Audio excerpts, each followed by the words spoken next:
Welcome, everyone. We're just gonna give everyone another minute.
All right, I'm gonna go ahead and get started. First of all, just thank you guys for taking the time to jump on. If at any point you have any questions, feel free to drop them in the chat. Be happy to answer them as we go. As well, I'm sure some of you guys are on the road or balancing, juggling children and schedules and stuff like that. So we'll be recording this and sending it out. That way, you guys have access to it if you need to look back on it at any point or have any questions. Um, just be a good reference point. So, we're going to talk just about why we do what we do in terms of training. Obviously, you can go into any environment where we're working with kids and there's training involved, and it can be very individualistic.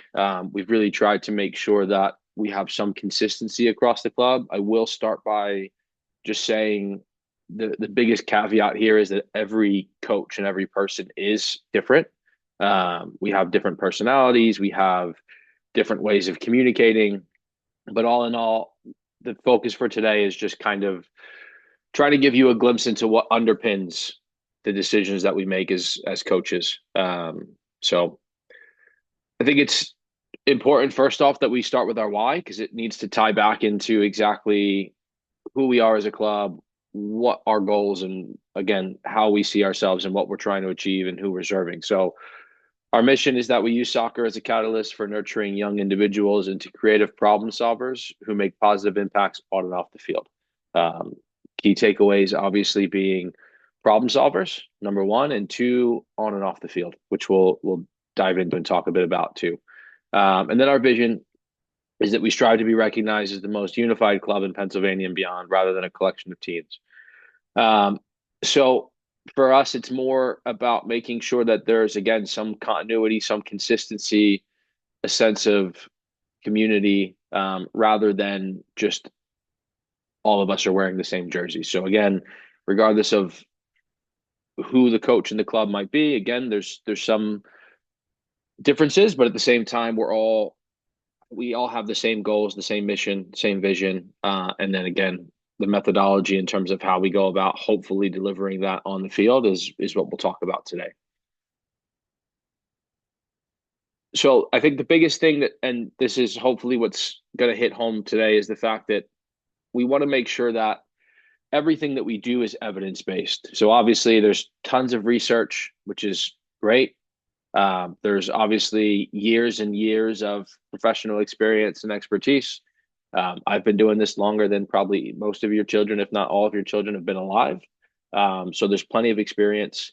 And then obviously there's individual players and what they want and what they need.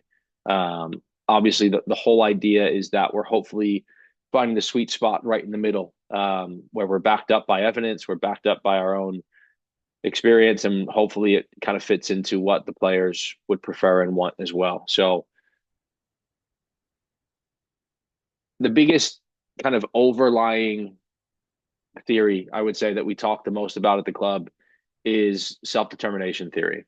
For those that don't know, basically it's a psychological theory that spans across every part of life. So work, relationships, school, religion, sports, even going as far as stereotyping and prejudice.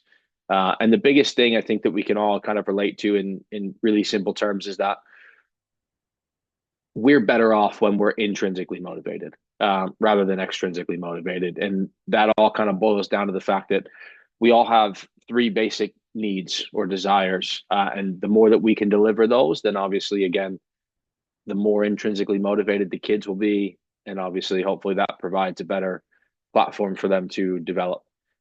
With those three needs being, we call them the ABCs: autonomy, belonging, competence. So we all want to feel like we have some element of control. We all want to feel a part of something and tied to each other. And then obviously, we want to feel like we're improving. We want to feel like we have a chance to be good at something. Um, Hand in hand with that, when we talk more on the actual delivery of sessions, obviously we're always considering those three basic needs, but I think another key concept that's really important for all of us to understand is something called nonlinear pedagogy. And this goes into, you could talk about it in school as well. It is basically just recognizing that learning is not linear. It's not as simple as we told a player XYZ, they now know XYZ. We taught them math and we taught them multiplication in school today. They now know how to multiply. It's just recognition that the inputs don't always equal the output, and it's not something that's really easy to predict. Um, the idea of, I think, what most people probably think coaching is, or even what teaching is that we make assumptions that if we break things all the way down to the most simplistic form, then we can go from there to the next step, to the next step, to the next step. And that's a way to do it. But basically, that kind of makes the assumption that after they got step one, they're going to get step two, they're going to get step three, they're going to get step four, rather than taking other things into consideration. So I know a lot of you guys are probably driving and things like that. So I'm not going to necessarily ask anyone to put in the chat what they see. But just take a second if you have the time, obviously without putting yourself in any sort of risk. Just want you to take a second, look at this picture, and kind of decipher what you think you see. Obviously, I think some people here probably saw a duck. Some people here probably saw a rabbit. So this is a perfect example and kind of just photograph that ties into what we're going to talk about the most today, and it's an ecological approach or ecological dynamics. And I apologize that a lot of this sounds very scientific. A lot of it is. Again, the kind of the whole purpose for today is to, again, pull the hood up and show you guys what underpins why we train, why we coach the way that we do. So ecological dynamics is a scientific approach to studying behaviors of neurobiological systems. So realistically, it kind of takes into consideration exactly what we talked about with nonlinear pedagogy and it not being linear and it not being simple to predict, that it's not just step one, step two, step three, because us as people are complex. And the way that we move and solve problems in that way is complex.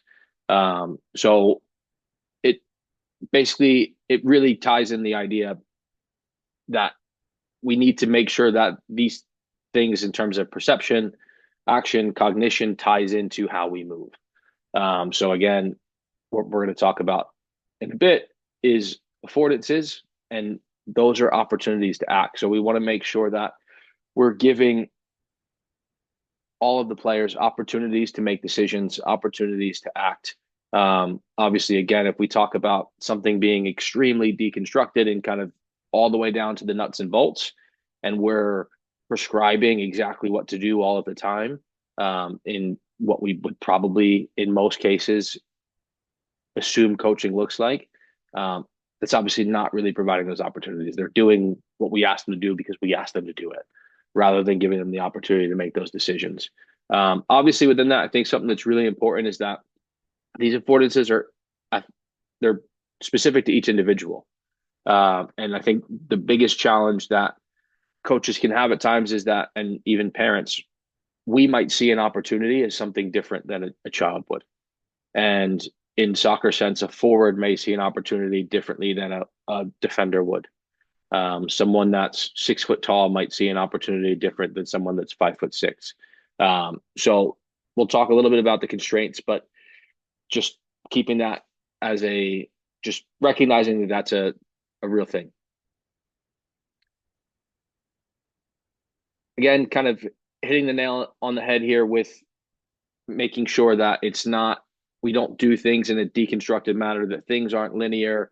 So degrees of freedom basically just comes down to how many things can be different, how many things can vary and still get a positive outcome, which is what this whole approach and focus is about. Is it's not breaking things down to minutia and really minute details, and that you have to do this exact model or representation of what a pass looks like, or what a shot looks like, or what dribbling looks like.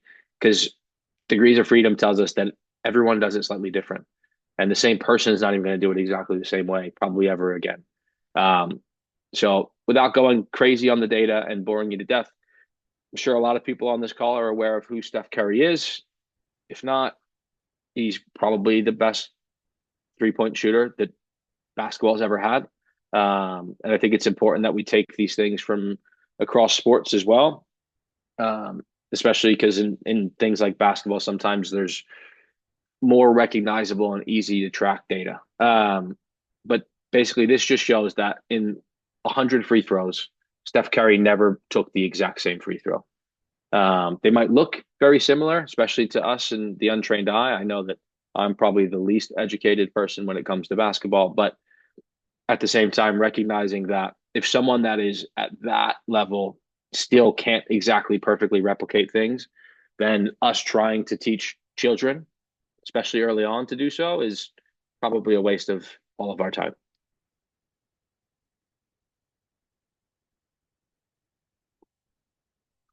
Similar point here when we switch over to baseball.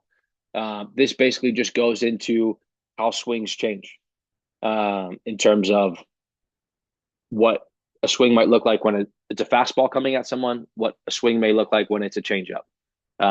And thinking that baseball players have the same exact swing each and every time, it's a reality that doesn't exist. As much as, again, it might look that way to us because we're perceiving it from such a fast perspective, but when you really break it down, things aren't ever exactly the same.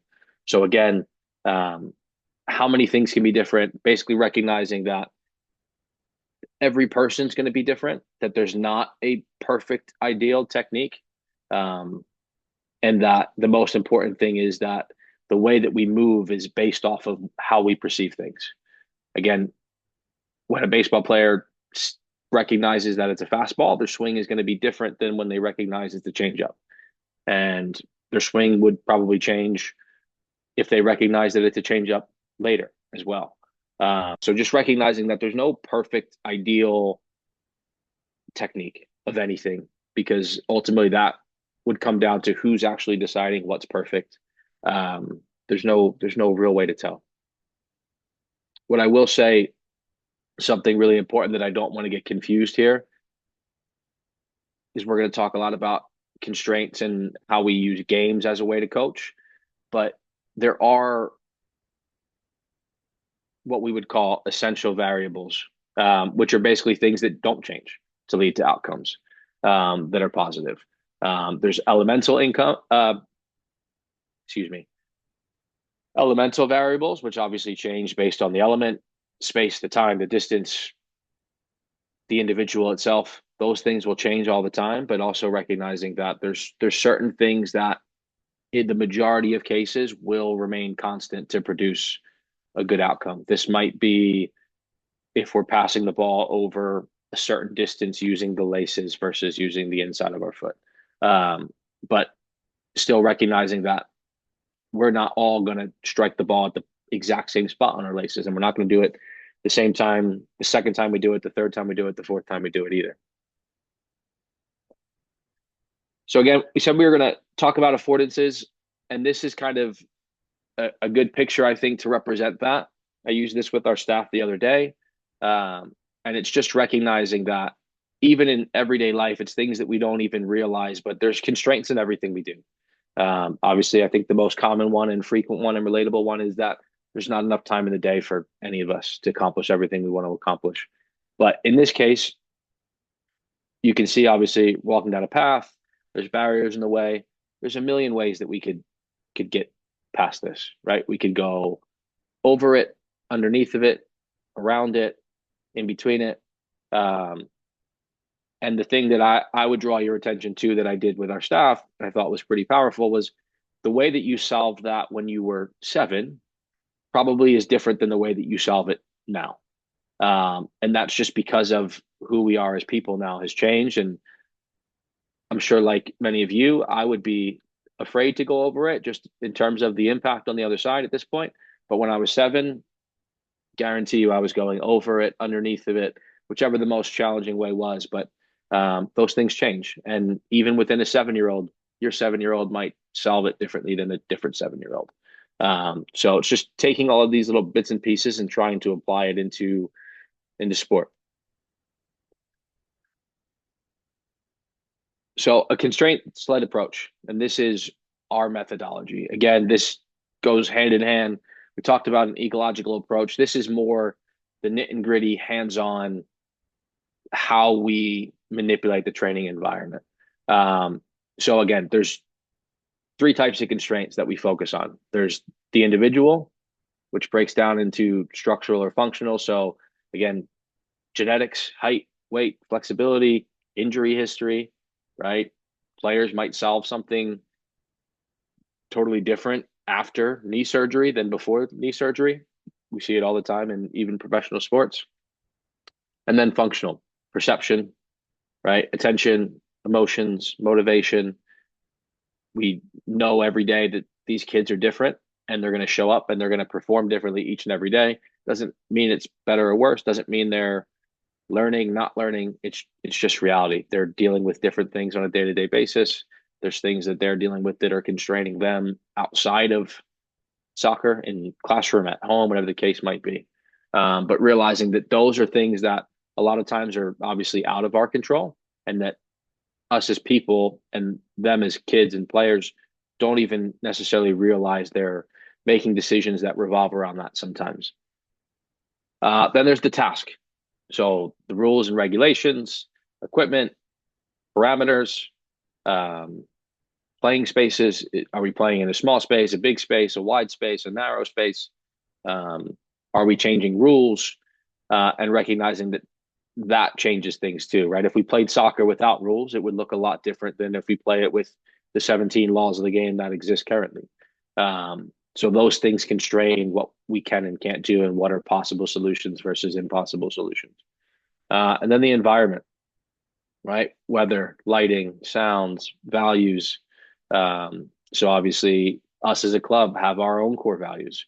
So hopefully, those are coming across to players, and we're delivering those, and that's going to change maybe how they would look at solving a problem. The weather, we might try something when it's perfectly sunny and dry and 75 degrees that we might not try when it's 32 and pouring rain and the field's a mess. So again, these are all just little things that shape our decisions that sometimes we're not even completely aware of, but it's important that we try to factor them in to, again, really develop the player holistically. But with that in mind too, again, this all goes back to the fact that there's information, there's perception that then forces us to take action. It's not the other way around. So we can't just because we can pass a ball through cones doesn't mean that we're going to make the right decision and pass the ball with the correct weight, with the correct accuracy, with to the correct foot. That needs to come from the information that the game is giving us. Right? with that in mind, again, constraints led approach, it basically takes the coach out of the center, which unfortunately, I think traditional coaching and what we would probably look at and say that's what coaching is, the coach is often at the center. Um, we want to push back against that and make sure the kids remain at the center. And it doesn't mean that people that are yelling and screaming or are giving every single direction and joysticking kids all over the field are bad people or are poorly intended. This is just our approach. Again, that we think that the coach should be basically the architect of the environment. And again, the player should be at the center of everything. I think the biggest pushback to this, and let me rewind actually. So the way that we take all of this and apply it is that 99.9% of our training is going to be games, some element of games, meaning two teams or more, ways to score, ways to defend.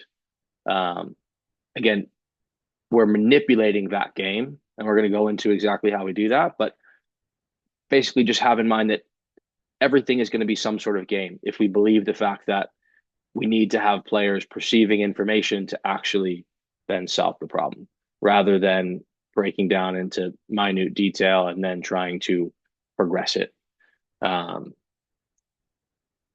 I think the biggest and the most common thing, especially if you show up, and we tell parents this all the time, that because of that, sessions are going to look messy.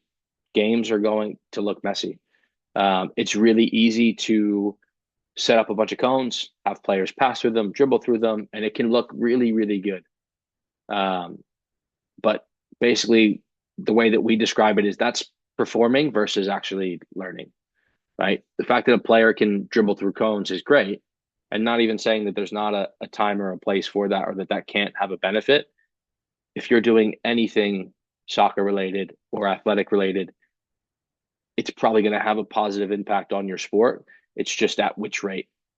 And the data shows that an ecological approach, that a constraints led approach is going to lead to learning more frequently that actually transfers to the game itself, which makes a lot of sense because if practice looks like the game, it's going to be that much easier. But again, this isn't just playing games for the sake of playing games. We're going to talk about exactly how we change it and manipulate it. But I think one of the biggest pushbacks is a parent shows up to a training session and kids are playing games. Some love it, right? Because they see their kids smiling, having a great time because everyone's kid loves playing games. But at the same time, there's pushback because of the assumptions that we have about what coaching should look like. And it might look like a coach isn't doing as much because they're not yelling instructions or whatever the case might be. So kind of hit this already, but what a constraints led approach is not. It's not simply rolling the ball out. You'll hear the phrase a lot, the game is the best teacher. That's something we push back against because that would just be rolling the ball out, 77, 99, 11, 11, let them play. The coach should basically have no role, whatever the case is. We're going to talk about the coach's role and how he can impact players in that way, but it's not just rolling the ball out, like I said. It's not just about fun either. Is it more fun than dribbling through cones? 100%. And with that in mind, if we think about those kind of monotonous drills and isolated drills, the majority of the time that lends itself to the coach having to provide extrinsic motivation because there's nothing there for the player, right? They're not going to win something. They're not going to score a goal. They're not going to, whatever the case is. It's very monotonous for a reason. But again, realizing that, okay, now we're providing extrinsic motivation, whether that be this idea that we kind of have to suffer through the details to get to the fun stuff, whether that be let's work hard for 30 more seconds and then we're going to play a game, right? When our belief is that we can teach that within a game rather than, again, it's not just separating, it's not fun and development on total opposite ends of the spectrum. They're not mutually exclusive. It's, again, they're coupled. And then again, it's not a lack of coaching and learning. So again, we'll talk about intrinsic, extrinsic, but just because your child isn't dribbling through cones or whatever the case is, doesn't mean they're not learning, because they're learning from the information around them, like we hit on. So what it is, it's again players learning the game by playing the game, which is different than the game's the best teacher, right? We're manipulating the game, we're constraining the game in ways that are going to benefit the players based on where they're at in their development and what they might need, both as a group and as individuals. But obviously, putting them in a game scenario gives them autonomy as well, which kind of relates back to what we talked about with self-determination theory, and obviously giving them some element of control is beneficial. Affordances or decisions offered to players, we talk about it with our coaches all the time. Direction, right? Again, we talked about it, a game, it's going to have a way to attack, a way to defend. Decisions, we've hit on already. We need to make sure that players have a chance to make decisions. And then difference, which just means there's variability. So again, it's not repeating the same task over and over and over and over again, because that's never going to be representative of what the game looks like. The game is going to be asking them to do one thing in 1 minute and a completely different thing the next. So practice needs to resemble that as well. Our coaches, again, using constraints and manipulating the game, that's trying to make our coaches become problem setters so that the players can solve for the problem rather than problem solvers. Us preaching the soccer Bible at your child and them being able to repeat it back to us, it might feel good to us because it feels like they're listening, and that's great. Don't get me wrong, but it doesn't mean they're actually learning. I'm sure everyone that's had kids ask the kid what they learned in school today, and they shrug their shoulders and say, I don't know. It doesn't mean they didn't learn, right? It's just the fact that in that moment they can't maybe verbalize it or don't want to verbalize it, whatever the case might be. But recognizing that players can learn implicitly. A lot of times they don't even recognize they're learning. A lot of times they can't put it into words, whatever the case might be. And then again, we don't want to steal the struggle from the kids. So we don't want to set up an environment where it's really easy, that it's perfect, that old quote, perfect practice makes perfect. Again, we push back against that. If it's perfect in practice, it's too easy. And again, if you're playing within a game's context, it's never going to be perfect. And it allows kids to learn from mistakes and learn through adversity. And something that we preach a lot is the fact that coaches can give feedback 100%. Teammates can give feedback. The game itself provides feedback. Our kids are smart. If they do something and it doesn't work, they probably won't do it again. And our job sometimes is to actually encourage them to keep doing that, because maybe there's something that's constraining them from getting the successful outcome, but we believe they can get there through repetition, right? Or maybe they just need to grow a little bit. Maybe they need to hit puberty, whatever the case might be. And then that outcome's there, and we don't want to discourage them from making the same decision, but it's just going to take time sometimes. But again, allowing kids that opportunity to learn from the game itself and the feedback that that provides.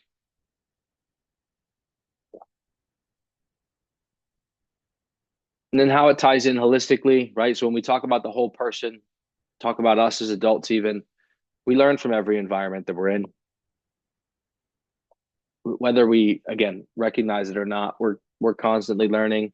We might not always be able to verbalize it, but every day we're picking up something. So again, what motivates the people that we work with? How did my child respond to something at school? How did my spouse react to me neglecting a chore?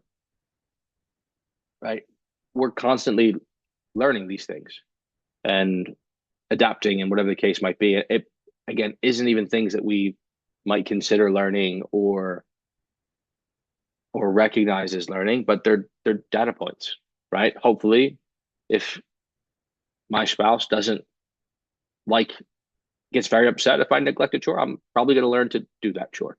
Um, the other piece is there's constraints in everyday life, right? We all deal with them. We hit on it. We talked about it briefly earlier, but time, commitments, bosses, spouses, distance, strengths, weaknesses, you name it. There's never a shortage of things that are constraining our lives on a day-to-day basis. right? We think about constraints of the game, and there's so many more than this, but time, space, boundaries, again, the rules. Sometimes it's the coach, sometimes it's the parents, sometimes it's the referee, sometimes it's the weather, it's the the quality of the field, the size of the field, all different things that obviously shape in some way how players are going to react.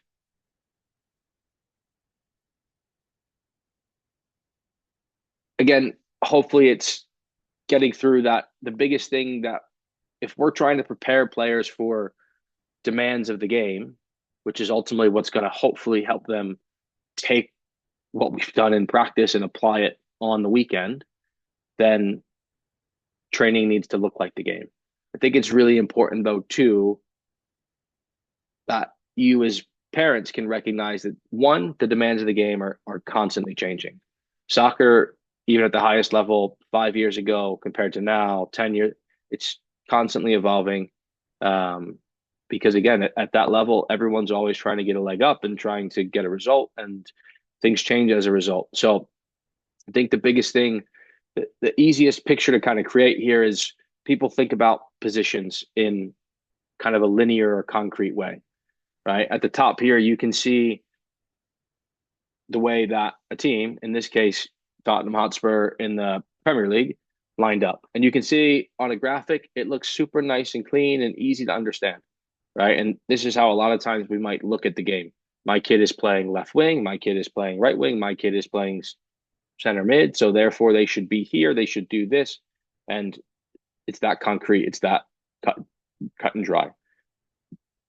If you look at the bottom graphic to the right, these are the actual average positions of those players. You can see here, it looks nothing like a 4-3-3. Players are all over the place. Right? As a matter of fact, the furthest player forward is actually a center mid. So someone that, in theory, on paper, if you were to draw it up that way, you would probably expect to play deeper behind a line of three, is actually the furthest player forward. Meanwhile, the center forward of the striker has dropped down significantly deeper. So it's recognizing that, again, the game doesn't happen on paper. It's not one size fits all. We're always managing the constraints of the individuals within our team, how the opponent acts, how we would like to see the team play. All of those things, again, are going to interact with each player's own constraints to hopefully produce the outcomes we're looking for in terms of movement and positions and whatever the case might be. But it's not as simple as, um, again, a joystick or playing FIFA or whatever analogy you need to use. It's not that simple. And that a player might be doing something that they're hopefully being encouraged to do, or they might be doing something just out of exploring it.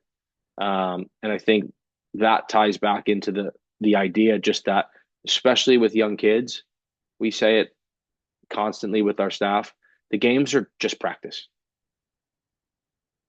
I think sometimes we get caught in this idea that there's practice and then the game is a test.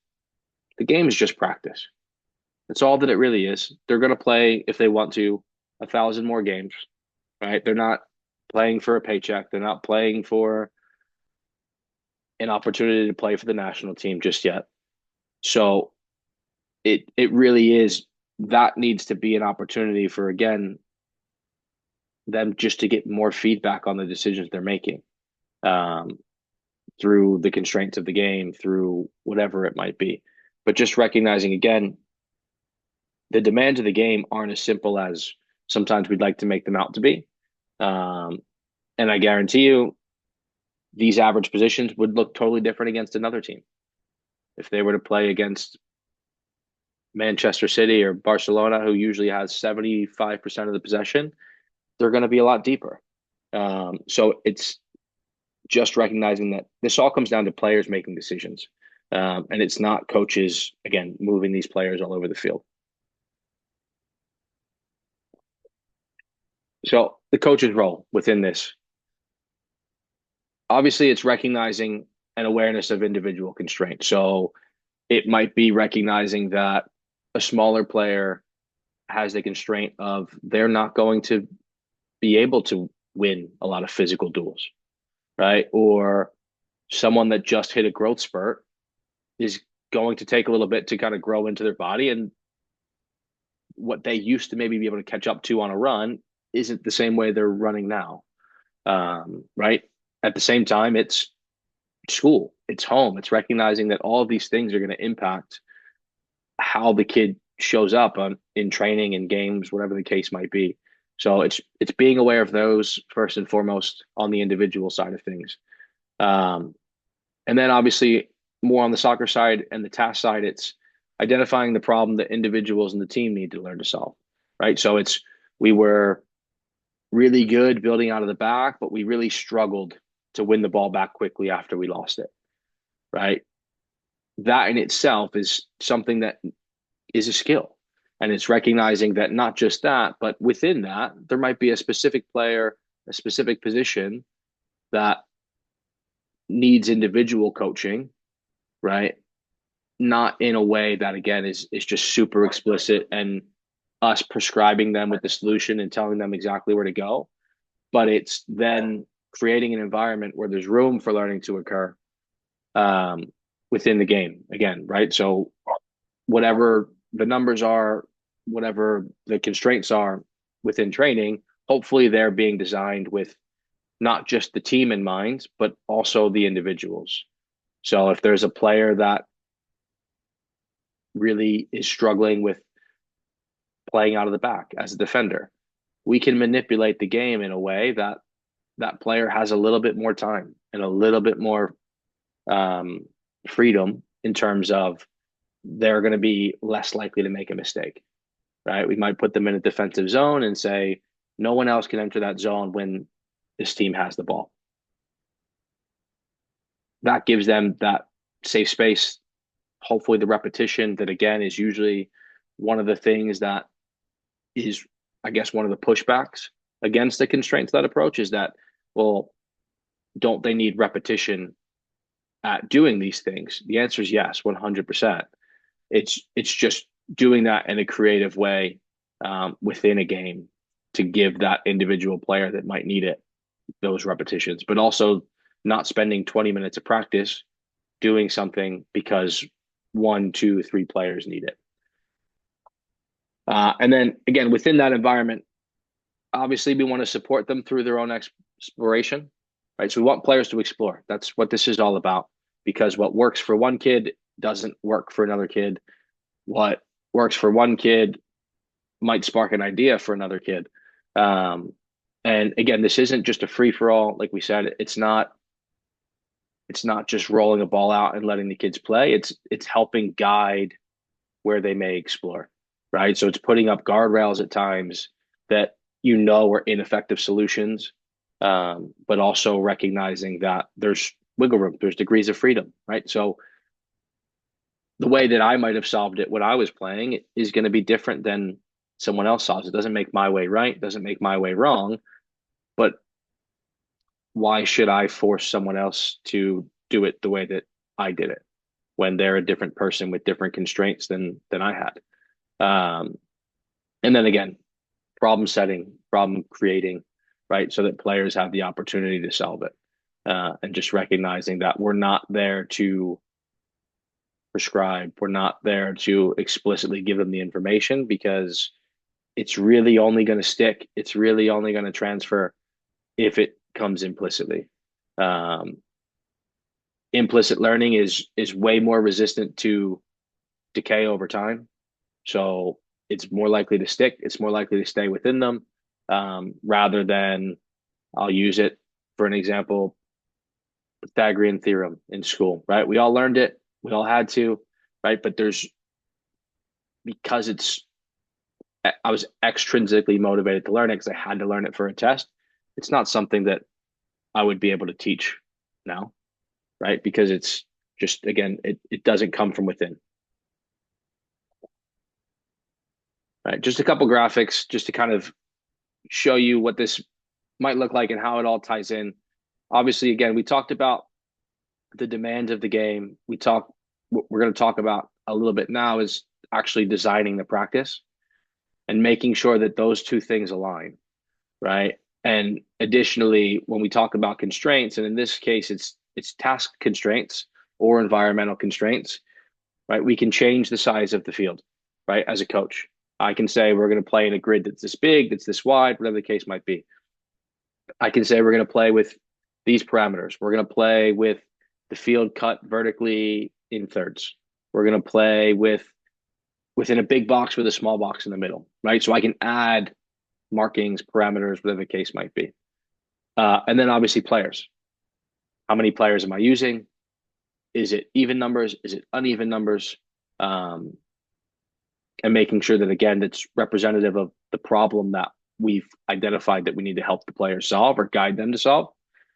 And then within that, right, once we have the design of the field, we can obviously restrict behaviors, right? So the most simple restriction would be a lot of activities that coaches do sometimes, even though we try to push against it, is you're limited to 2 touches.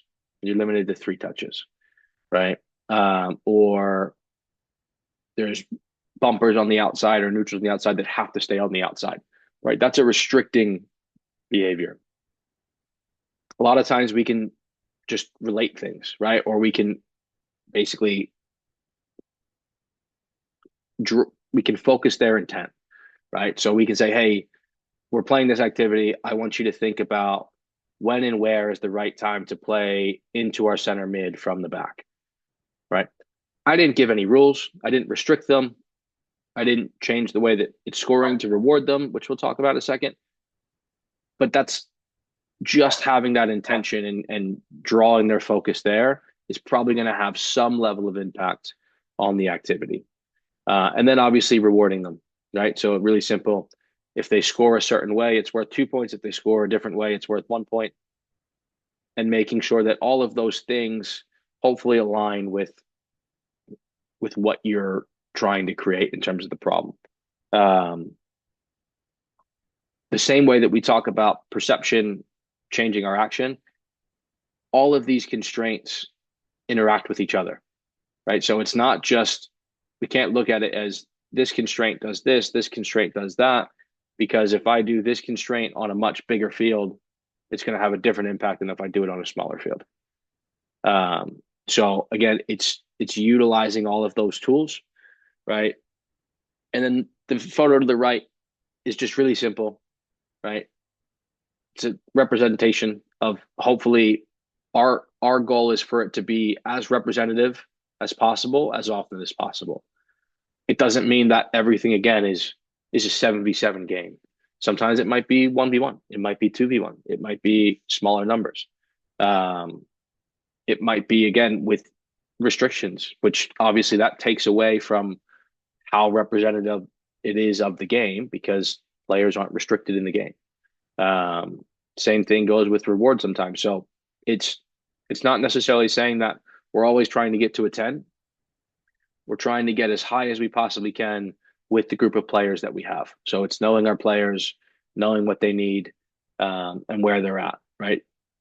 We talk about not going, in this case, all the way to a 1, which is deconstructing a task, right? Which would be, again, dribbling through cones, passing through cones, but we can simplify the task, right? So it might be, okay, we're going to play 2v1, and if you dribble past the opponent or you score without passing, you get 2 points. If you score after a pass, you get 1 point. It's going to encourage them to dribble. It's still going to be relatively easy, but they still get to make their own decisions. And we don't take any decisions away from them, which is usually the ideal scenario. But just a really basic idea in terms of what we're aiming for. Right. Within that, obviously, as a coach, very similar to the process a player goes through when training is happening, right? Let me start here. It would be a lot easier to, I'll use air quotes, coach in a deconstructed environment, right? If we put up cones for players to pass through and they miss the cones, it's really easy to say, you made a mistake and try to fix the error, right? Within a game, it's a lot harder because sometimes what we might have perceived as something we wouldn't encourage, it might have came off and it might have worked, right? And at the same time, there's a lot more things that are going on and that are interacting with each other. So it makes it harder to diagnose what we actually need to coach, what will work itself out, XYZ, right? But within that, so we need to perceive what's going on around us. Obviously, we need to take that information, make a judgment, right? Is I see XYZ happening. I think it's because of this, right? Now I make a decision to step in and make a coaching point or not make a coaching point or to pull a player off to coach that player individually. When do I do it? Where do I do it? How do I do it? Then obviously our behaviors are how we actually accomplish that interaction with the players, with the team, individual, whatever the case is. And then what's the consequence of that? Did that coaching point change behavior in a way that I wanted it to? If not, why? Is there a good reason for it not to come out yet? Right? Maybe the information again that the player is looking at is it's not triggering that response again. And within a game, that's a possibility. So it's kind of recognizing that us as coaches aren't in control. We're not trying to control players. We're just trying to support them. And then to the right is just a little reflection tool, which is again kind of after the fact how we think about a training session. So, what was our player engagement like? Right? Did I engage with every single player? Um, was my quality of interaction good? Was I energetic? Was I positive? Was I whatever the case is? Because again, just like everyone else, like we have constraints outside of the field as well that impact our performance. Coaching behaviors, again, are we solving problems or are we setting them?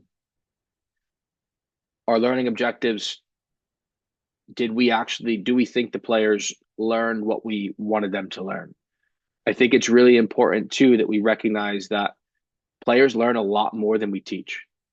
So even though a session might not have got exactly the picture we wanted out of them, and they might not have learned exactly what we wanted them to learn, it's recognizing that within this approach, within a games-based approach, a constraint-led approach, whatever you want to call it, there's still learning that occurs because they're constantly interacting with all of the affordances and all of the information around them, making their decisions, and then getting the feedback on, oh, it worked, it didn't work. And then obviously allowing that to shape their decision. And then again, learning activities, just representative wise. Is it more game centered? Is it more technique centered? And it's just a way that we try to use with our staff to just think about how the session went after the fact and tweaking it how we need to. Right. So what coaches need? Obviously, we talk about coaching knowledge. Coaches need professional knowledge, right? They need to know the game. They need to have experience in it. Again, that's not because we need to prescribe everything, but we need to have an understanding of maybe how a player is perceiving information or what they're perceiving or why they might have made the decision they made to then help support them. Interpersonal, obviously, relationships are a huge piece, super important. And then intrapersonal, which is, I think, incredibly overlooked a lot of times. Having a coach that's reflective, that tries to improve themselves, that really looks within. I'll use a perfect example that I've worked with such a wide variety of players over the years. I've worked with 2-year-olds. I've worked with 30-year-olds. I've coached in college. I've coached in high school. I've coached in the academy levels within the union setup. The amount of times that there are coaches that after a practice in their mind goes bad, thinks it's because of the players it's incredible. And not to say that players are perfect or can't ever be held accountable or anything like that. But for us, it's really important that coaches look inward first. If a session didn't go the way that I wanted it to go, I need to look at how I designed my session first and how I interacted with the kids. That for me is a huge first step in actually getting better rather than doing the same thing over and over and over again and just hoping that performance improves, right? And that goes back to the whole performing versus learning thing. If we're then going back and doing the same repetitive task over and over and over again, the players will get better at it, but they're getting better at the activity or the drill or the practice, not necessarily the game, right? So in practice, again, we talked a little bit about it, but just some things that we talk about constraining, right?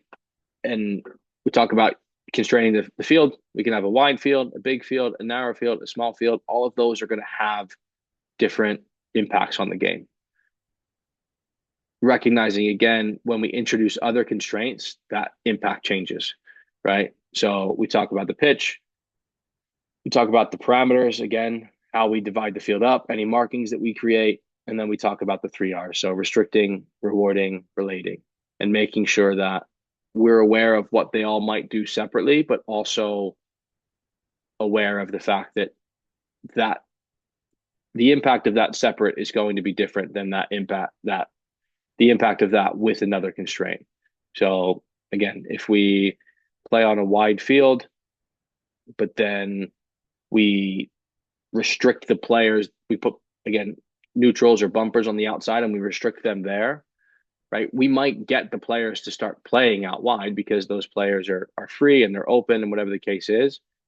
But what we might be missing out on is the actual decision for players to actually organically stay outside and create with, which is part of the game, right? Because we're not going to tell kids to stand on this sideline the whole game. That's not how the game works. It's not never going to happen. So making sure that kids recognize when there needs to be with, how they can provide with is an important piece too. And if we restrict them, that's going to change the impact of that field versus if we don't.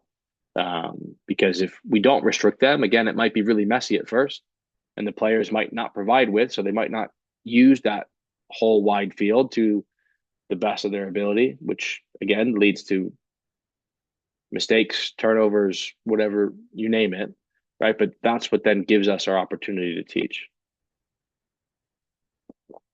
Right. So I've kind of gone through some examples already, but just again, a couple ideas of how these games can look at times. The one to the left is basically just a game that it's end to end. Teams are playing one direction. After a goal is scored, they go the other direction.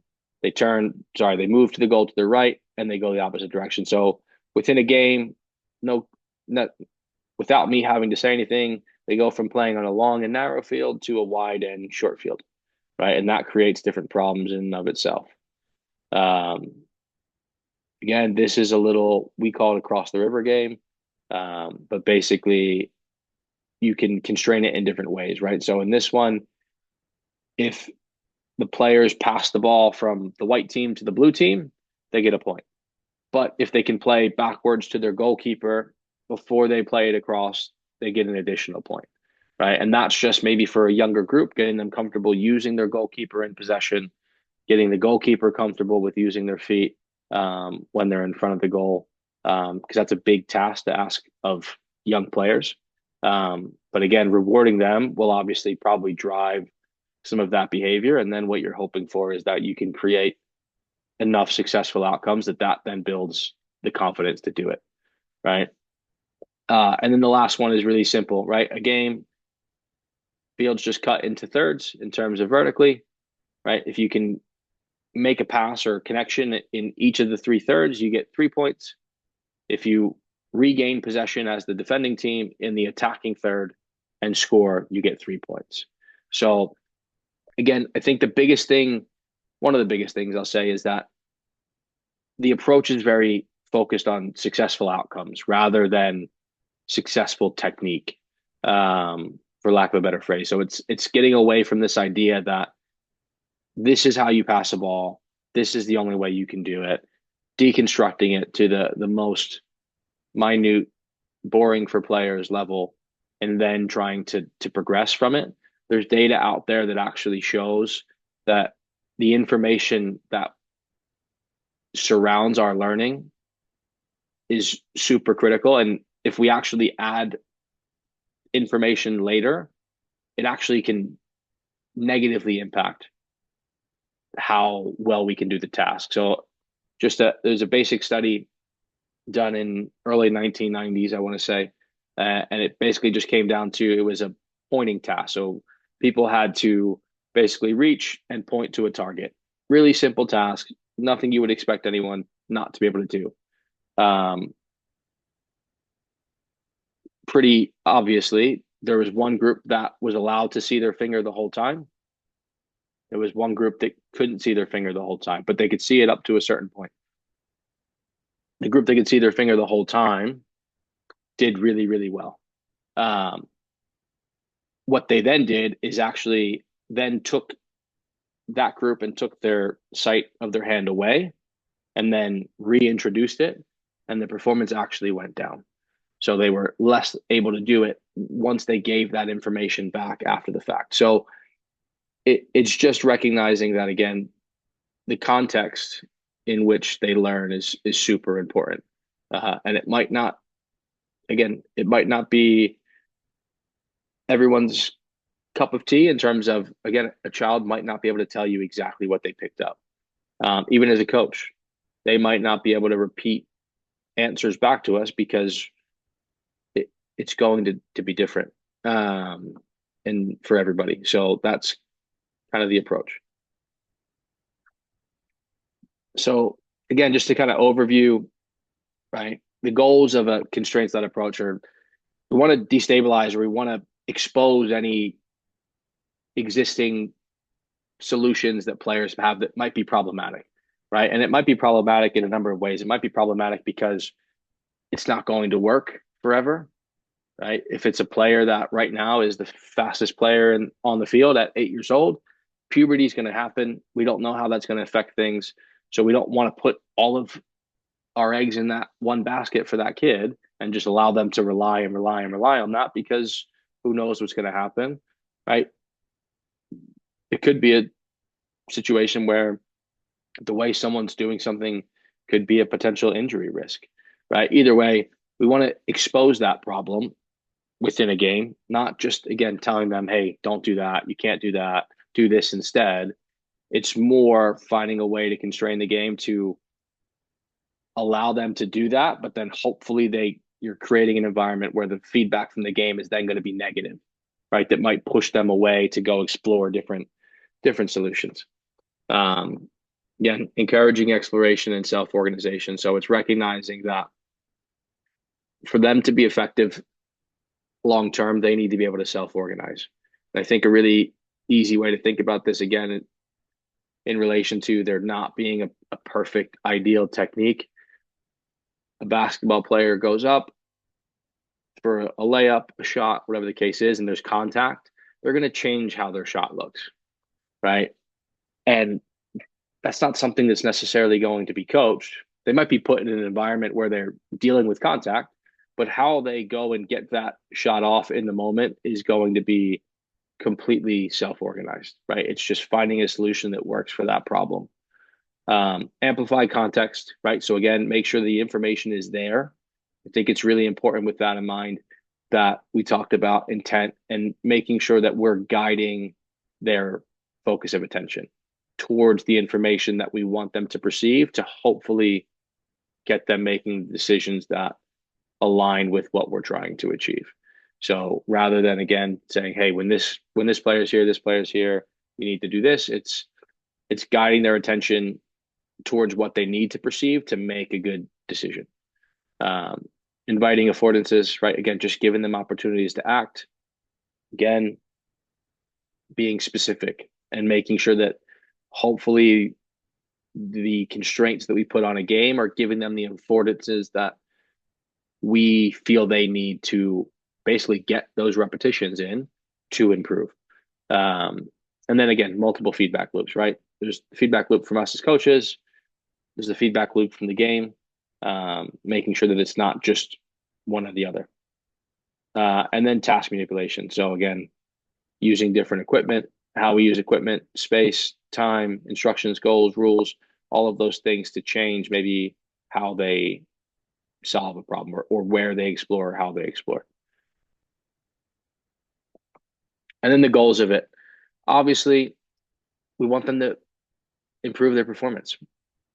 Tying back to self-determination theory, if they feel like they're improving, if they feel like they put in a great effort, if they feel like they did a great job, they're obviously going to be more likely to have a good experience, more likely to stay in the game. Um, that's what we're here for. Decision making and creativity. Again, talked about it. We want problem solvers. We want people that are creative. We don't want to develop robots. We don't think that's fun. We don't think that's exciting. We don't think it's individualistic. And this game has a place for individualism, and making sure that every player has the ability to express themselves based on, again, whatever those constraints may afford them the opportunity to do. Movement adaptability, right, or dexterity. So again, just recognizing that each player is going to probably need multiple ways to solve certain problems, and not breaking it down to like a biomechanical level isn't giving them the opportunity to kind of find those solutions. Again, most people just assume passing's with the inside of the foot. You can pass with the outside of your foot. You can pass with the toe. You can pass with your laces. You can pass with the sole of your foot. You can do it a million different ways. Obviously, context matters, right? In terms of how long is the pass, how much pressure am I under, where's the ball, where are the opponent, all of that matters. But making sure that there's variety, and opportunities to do that, right? And then obviously implicit learning. We talked about it before, but the power of implicit learning relies in the fact that, one, players don't even recognize they're learning sometimes, which is great. We want them to learn. There's probably not that many. Let me rephrase. There's a lot of people that are playing the sport right now that if you asked why they play the sport, and we had Zach, who's on this call, actually test this with his players yesterday. If you ask them why they're playing the game, it's not because they want to learn about the sport, right? Not saying they don't want to learn about the sport, but that's not their priority, right? So, kind of disguising that learning sometimes can be helpful, right? Because we can maybe play on the reasons that the reasons in their mind that they're there and they want to be there. It's durable, right? Again, it's going to withstand the test of time. It's not going to go away.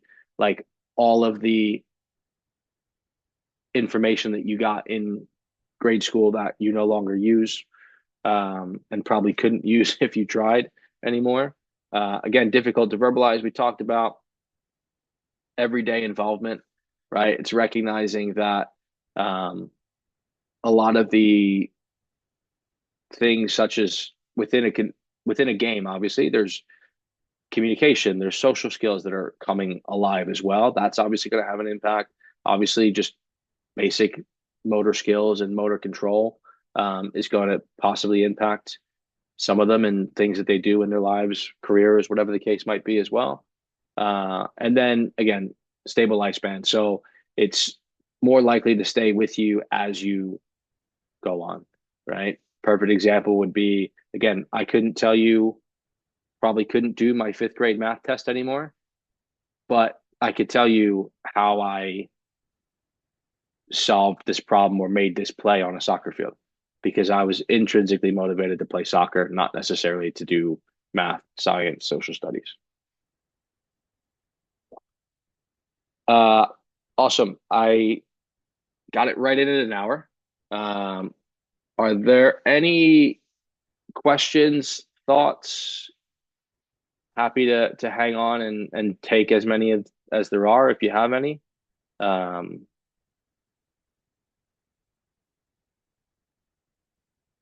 feel free to drop them in the chat if you'd like. If not, I'll just say now, while I give anyone that needs it time to type.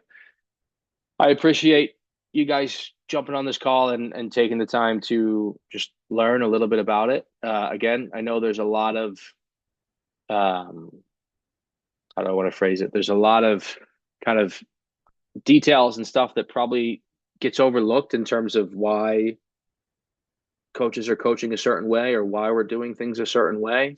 And I think the biggest thing that I want to make sure that people take with us is that it's evidence based. This isn't just my belief, my hunch, anyone else's hunch, right? This isn't just an opinion or anything like that. It's tied to data, research. It's tied to what players fundamentally need, the same way that we all do. Um, so yeah, appreciate you guys taking the time. You're more than welcome to hop off if you don't have any questions. Otherwise, I'll hang out here for a couple minutes with Zach and answer any questions you guys have.